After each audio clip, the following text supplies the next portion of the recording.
Hello traders, मैं हूं आगुर। आज की वीडियो में हम लाइट कॉइन एलटीसी की वॉल्यूम प्रोफाइल प्राइस सेक्शन का एनालिसिस करेंगे और देखेंगे कि प्राइस इसकी कहां तक जा सकती है। इसका टेक्निकल करेंगे कि इस टाइम इसकी क्या पोजीशन है। अगर इस वीडियो के लिए आप तैयार है तो बगैर किसी वक्त के शुरू करते हैं इस वीडियो को।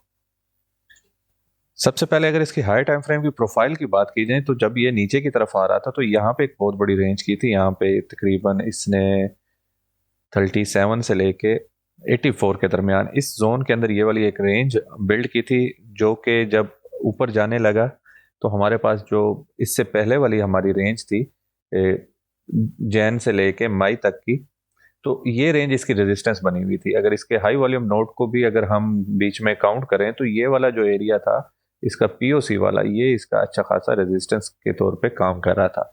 तो यहाँ से रिजेक्ट होने के बाद यहाँ पे जब हम दोबारा इस रेंज के अंदर इंटर हुए तो एक और हमने यहाँ पे रेंज बिल्ड की, रेंज के अंदर दोबारा से एक रेंज बिल्ड की, जो कि हमारी रेंज इस टाइम ब्रेक हो चुकी है। यानी कि अभी इस रेंज से बाहर आ चुका है, ये रेंज को छोड़ चुका है। अब इसका अगला टारगेट ये वाली रेंज होगी, जो कि जिसका VAL 81 और POC 92 और 98 VAH है।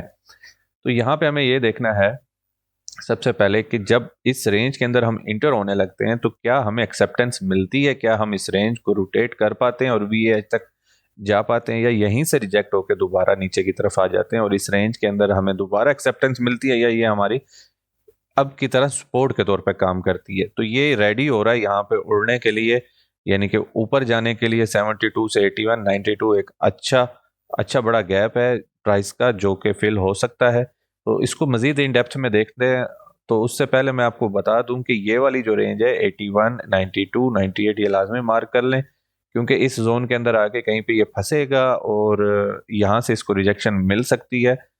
तो चलते हैं इसके ट्रेंड की तरफ। सबसे पहले ट्रेंड की तरफ आते हैं, फिर दोबारा से हम हाई टाइम फ्रेम की प्रोफाइल की तरफ आएंगे।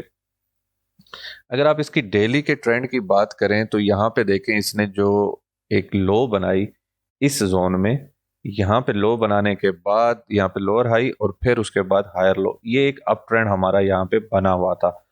उसके बाद फिर दोबारा अगर देखा जाए तो यहाँ पे छोटा सा एक लोअर हाई बनी, लेकिन बड़े टाइम फ्रेम के ऊपर चल रहे हैं और बड़े ट्रेंड की बात कर रहे हैं तो दोबारा से यहाँ पे एक हायर हाई बना ली थी। यहाँ पे आके थोड़ा सा टेक्निकल हो गया। अब यहाँ पे आपको थोड़ा सा गौर करने की जरूरत है कि यहाँ पे हमारा चेंज ऑफ करेक्टर तो हो चुका है। अगर इसको हम लोअर लो काउंट करें तो अब ये लोअर हाई बनाने के लिए जा रहा है। तो ये डेली पे थोड़ा सा टेक्निकल है जिसके ऊपर हमें ध्यान देना है। अगर आप इस वीक को नहीं लेते और इस लो को लेते हैं तो भी 0.5 का जो हमारा लेवल है वो 86, और अगर इस वीक को लेते हैं साथ तो भी 85। ये कुछ ज़्यादा डिफरेंस तो नहीं आ रहा, लेकिन जो ये वाला जोन है 86 का, ये बहुत इंपॉर्टेंट है इसको फ्लिप करने के लिए, ऊपर जाने के लिए, मजीद ऊपर जाने के लिए। ये कुछ लोकल एसएफपीस भी हैं हमारे डेली टाइम फ्रेम के ऊपर हैं, ये हल्की फुल्की कोई शॉट दे सकते हैं, लेकिन ये एलटीसी है, जिस तरह से गिरता है उसी तरह से चढ़ता भी है। इसकी मूवमेंट अच्छी खासी होती है, बाज़ औक़ात कैंडल्स भी दे देता है न्यूज़ बेस, और बाज़ औक़ात इसकी जो मूव है वो काफ़ी वायलेंट होती है। तो ये एसएफपीज मार्क किए हुए हैं कि अगर ये नेचुरल मूव करते हुए स्लोली स्लोली ऊपर की तरफ जाता है तो ये एसएफपी हमें हल्के हल्के स्कैल्प्स दे सकते हैं या ट्रेड दे सकते हैं। लेकिन जो यहाँ पे 0.5 का लेवल है ये काफ़ी इंपॉर्टेंट होने वाला है। अब टेक्निकली अगर देखा जाए, चेंज ऑफ करेक्टर हो गया, ब्रेक ऑफ स्ट्रक्चर हमारा कैसे होगा कि जब यहाँ पे लोअर हाई बनेगी और इस वाली लो को हम तोड़ेंगे। तो ये डेली के ट्रेंड के ऊपर जो नोट करने वाली बात है, ये काफ़ी इंपॉर्टेंट है। प्लस यहाँ पे एक हमारे जो स्ट्रक्चर का यहाँ पे पहले सपोर्ट थी, वो यहाँ पे रेजिस्टेंस बनी हुई और वो फर्स्ट टाइम यहाँ पे सपोर्ट बनी है। तो इस चीज़ को भी आपने जहन में रखना है कि अगर इसने ऊपर की तरफ जाना है, 0.5 तक जाना है या 96 या 104 तक जाना है, तो इसको ये ब्रेक नहीं करनी। ये ब्रेक की तो ऊपर का सफ़र इसका ख़त्म हो जाएगा। यहाँ पे हमारी तकरीबन रेंज की VAH भी आ रही है, वैल्यू एरिया हाई भी आ रहा है इसी जोन में, और ये POC भी आ रही है। तो POC यानी कि इस रेंज के अंदर जब इंटर होने लगेगा, इस रेंज अगर यहाँ से रिजेक्शन मिलती है इस SFP से, रेंज के अंदर इंटर होने लगेगा, तो ये पहला इंडिकेशन होगा कि हमारा ट्रेंड जो है वो ऊपर का सफ़र अब ख़त्म हो रहा है। अब ये न्यू लो बनाने के लिए जा रहा है, ये लिक्विडिटी उठाने के लिए जा रहा है। तो इसके बाद जब यानी कि अगर इसके अंदर इंटर हो गया या POC के पास VAH से, तो फिर इसके बाद जब भी ये ऊपर जा रहा होगा तो फिर इस तरीके से एक स्ट्रक्चर बनाएगा और नीचे ये लिक्विडेशन स्वीप करने के लिए जाएगा। तो यहाँ पे फिर हम देखेंगे हमारा फेयर वैल्यू गैप या ऑर्डर ब्लॉक या कुछ इस तरह का आ रहा होगा तो शॉर्ट लेंगे। लेकिन जब तक ऐसा नहीं होता, ये एक प्रोबेबिलिटी थी जो मैंने कहा आपको बता दूं, आपके जहन में होनी चाहिए कि अगर इस तरह से होगा, इसके अंदर रेंज के अंदर इंटर होगा तो हम इसका जो ऊपर जाने का सफ़र है वो ख़त्म हो जाएगा।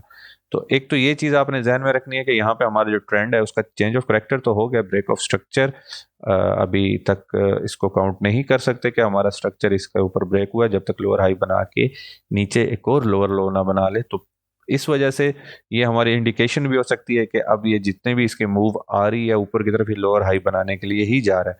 ये हमें कब कंफर्म होगा? जब हम 115 से ऊपर एक हायर हाई बनाएंगे। नहीं जी, हमारा ट्रेंड अब चेंज हो चुका है और हम दोबारा अब हायर लो बनाने के लिए आ रहे हैं। तो थोड़ा सा इसके ऊपर ये टेक्निकल ज़रूर है, लेकिन इसको समझने की काफ़ी ज़रूरत है। इसके बाद अगर इसकी एनकेड वी वेब्स की बात की जाए तो एनकेड वी वेब के अंदर जो ये हमारी हाई इसने बनाई थी 115 की 3 जुलाई को, वहाँ से जो हमने ये एनकेड वी वेब ली हुई है, ये सबसे ज़रूरी इंपॉर्टेंट है, जो नोटिस करने वाली है, नोट करने वाली है कि इसको जब तक फ्लिप नहीं करता हम ऊपर की तरफ नहीं देख सकते। तो ये रेजिस्टेंस के तौर पे भी काम कर सकती है। प्लस एक हमारी जो टोटल लो इसने ये जो बॉटम बनाया था $40 का, तो यहाँ से जो एनकेड वी वेब आ रही थी इसने मल्टीपल बाउंसेस दिए। अगर देखें तो यहाँ पे बहुत अच्छा सपोर्ट किया है। फर्स्ट टाइम ये भी टच होगी तो ये भी एज ए सपोर्ट के एज ए रेजिस्टेंस के तौर पे काम करेगी। इन दोनों को सपोर्ट में कन्वर्ट करना ज़रूरी है। इसके बाद एक और हमारी एनकेड वी वेब है जो कि 86 के ऊपर है, जो कि हमारा ये वाला जो हाई इसने 9 नवंबर 2021 को बनाया था वहाँ से आ रही है। तो एक फिर फाइनल और मेजर जिसको मैंने ये काफी बोल्ड किया हुआ है, ये हमारी 10 मई 2021 से जो आ रही है, ये लास्ट रिजेक्शन हमारी तकरीबन इसी एनकेड वी वेब से हुई है। तो ये भी एनकेड वी वेब इंपॉर्टेंट है। तो आप इन एनकेड वी वेब्स को चार्ट के ऊपर मार्क कर लें, ये काफ़ी इंपॉर्टेंट है। अब अगर हम बात करें इसके हाई टाइम फ्रेम प्रोफाइल की प्लस ट्रेंड जोन की, तो हमारे पास इस रेंज के VAL के पास ये एनकेड वी वेब आ रही है। दूसरा 0.5 लेवल के पास हमारी दूसरी एनकेड वी वेब आ रही है, और ऊपर जो है वो SFP और इस रेंज की POC के पास हमारी मेजर जो कि स्ट्रॉन्ग एनकेड वी वेब है वो आ रही है। तो इसके बाद अगर हम बात करते हैं ऑर्डर ब्लॉक्स की, तो एक डेली का ओबी जो है वो इसका 81 और 83 के पास है, और दूसरा ओबी जो है वो 94 के पास है। नीचे हमारे पास जो ऑर्डर ब्लॉक है वो तकरीबन 41 48 के पास है, और एक यहाँ पे हमारे पास डेली का ऑर्डर ब्लॉक है जो 125 135 के पास है, और इसका मिड लेवल 129 के पास है। तो अगर हमारी प्राइस बड़े टाइम फ्रेम के ऊपर मैं आपको दिखाऊं, अगर हमारी प्राइस इस जोन में आती है तो सबसे पहले हमारे पास order block VAL plus SFP 0.5 का लेवल, ये 2-3 चीज़ें हैं जो हमें कन्फ्लुएंस दे रही हैं कि ये वाला जोन इसका रिजेक्शन का या रेजिस्टेंस का जोन बन सकता है। और उसके बाद जो है फिर ऊपर ये ऑर्डर ब्लॉक और रेंज की POC, और इस तरह से ऊपर हमारे पास एनकेड वी वेब प्लस SFP और ये वाली POC मौजूद है। तो इसकी अब थोड़ा सा छोटे टाइम फ्रेम के ऊपर बात करते हैं। लोअर टाइम फ्रेम के ऊपर जो हमारी प्रोफाइल है, ये वाली जो प्रोफाइल है इसकी, अभी हमने ये देखना होगा कि जो लोअर टाइम फ्रेम के ऊपर जो हमने एक रेंज बिल्ड की है 23 अक्टूबर को, ये बाउंस आने के बाद और उसके बाद हम साइडवेज हुए हुए हैं। तो इसके अंदर जो हमारे पास एक तो 0.5 का लेवल है, इससे ऊपर है, इससे नीचे नहीं जाना चाहिए VAH POC, और VAL जो है इसका ये सपोर्ट के तौर पे भी काम करेंगे। ऊपर एक SFP है, यानी कि लिक्विडेशन है। कहीं ऐसा तो नहीं होता कि ये लिक्विडेशन उठा के ये ड्रॉप हो जाए और हमें रेंज के अंदर वापस आने के लिए एक्सेप्टेंस मिल जाए। तो इस चीज़ को आपने यहाँ पे ध्यान में रखना है। अगर ये इस तरह से करता है कि भाई ये वाली जो मूव थी ये लिक्विडेशंस के लिए, स्टॉप लॉसेस के लिए, तो इस चीज़ के लिए जहन में रखना 72.91 का एरिया, कि ये जब इसका SFP लगे तो उसके बाद आपने देखना है कि LTC का जो एक्सेप्टेंस है रेंज के अंदर वो मिल रही है या नहीं मिल रही।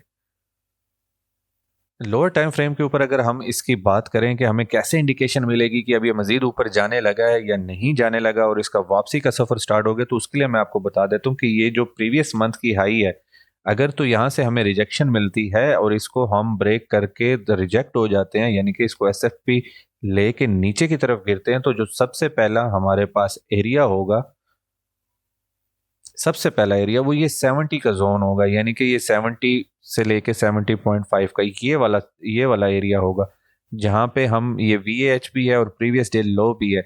ये अगर हमारा ब्रेक होता है, यानी कि यहाँ से रिजेक्शन के बाद हमें यहाँ पे आके बाउंस नहीं मिलता, अगर हमें बाउंस नहीं मिलता तो ये हमारी पहले इंडिकेशन होगी कि अब हमारा नीचे का सफ़र है और हम मज़ीद नीचे की तरफ जा सकते हैं, रेंज के अंदर इंटर हो जाएंगे और उसके बाद पीओसी और फिर नीचे की तरफ।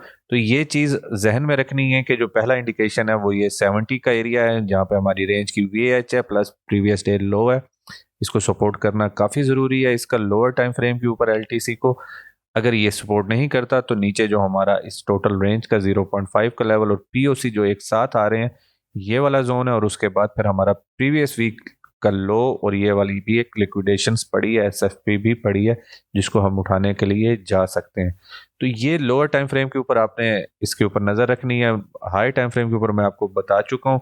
अगर आपको ये वीडियो इंफॉर्मेटिव और हेल्पफुल लगी है तो इस वीडियो को लाइक करें, दोस्तों के साथ शेयर करें। अगर आप लेटेस्ट ट्रेंड्स, एनालिसिस और अपडेट्स लेना चाहते हैं तो चैनल को सब्सक्राइब करें। अगर आपके पास कोई सवाल है, सजेशन है तो लाजमी इनको कमेंट में बताएं। आज की वीडियो में शामिल होने के लिए बहुत शुक्रिया। मिलते हैं अगली वीडियो में। Happy trading.